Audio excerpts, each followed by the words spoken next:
Sa unang kabanata ng Mist, Might, Mayhem, agad tayong ipinapakita sa isang mundong puno ng karahasan, kapangyarihan, at misteryo.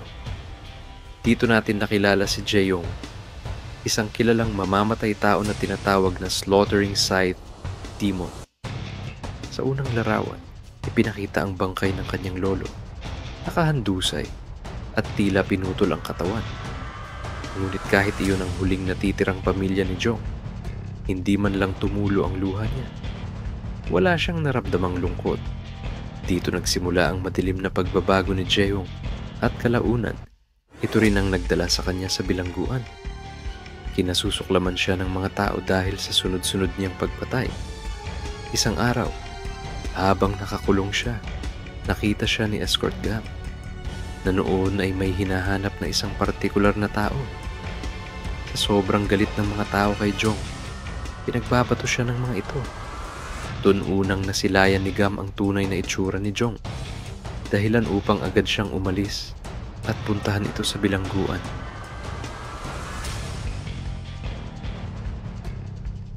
Sa sumunod na larawan, makikita si Hyung na mahigpit na binabantayan ng mga gwardya. At dito rin, nagsimulang maalala ni Jong ang mukha ng taong pumaslang sa kanyang lolo. Sinubukan niya itong ipaghiganti, ngunit madali lamang siyang tinalo dahil sa pambihira at nakakatakot na lakas ng taong iyon. Napatanong si Jae-yong sa sarili, kung matututunan ko kaya ang martial arts, may pag-asa, kayang matalo ko siya? Pagdating sa susunod na pahina, nagulat si Jong nang may usok na unti-unting pumapasok sa kanyang kulungan. Dahil sa kanyang kaalaman sa herbs at medisina, mabilis niyang naunawa na isa itong sleeping gas. Kaya agad siyang nagpanggap na tulog upang hindi mahalata. Nang akmang kukunin na siya ni Escort Gam, nagulat si Gam nang malamang nagpapanggap lang pala si Jae-yong. Sinubukan siyang atakihin ni Jae-yong at tumakbo palabas ng kulungan. Ngunit bigla siyang hindi makagalaw. Pinaralisa na pala siya ni Escort Gam gamit ang espesyal na teknik.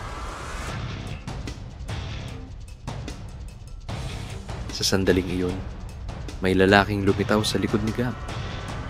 Tinanong niya si Gam kung iyon na ba ang taong hinahanap nila. At laking gulat ni Jong nang makita ang taong ito. Kamukhang kamukha niya. Doon inalok ni Mok Yung-won si Jong ng isang mapanganib na kasunduan. Magpanggap na siya bilang Mok Yung-won at kapalit nito ay palalayain siya. Ngunit may kondisyon. Kailangan niyang inumin ng isang pil na lason at ibibigay lamang ang antidote kung susunod siya sa kanilang usapan. Sa huli, pumayag si Jae-yong. Iniutos ni Gyung-won na tanggalin ang pagkaparalisa at pagkagapos ni Jae-yong. Ngunit habang paalis na sila, nagulat si Escort Gam sa kanyang nakita. Pinatay ni Jae-yong si Gyung-won.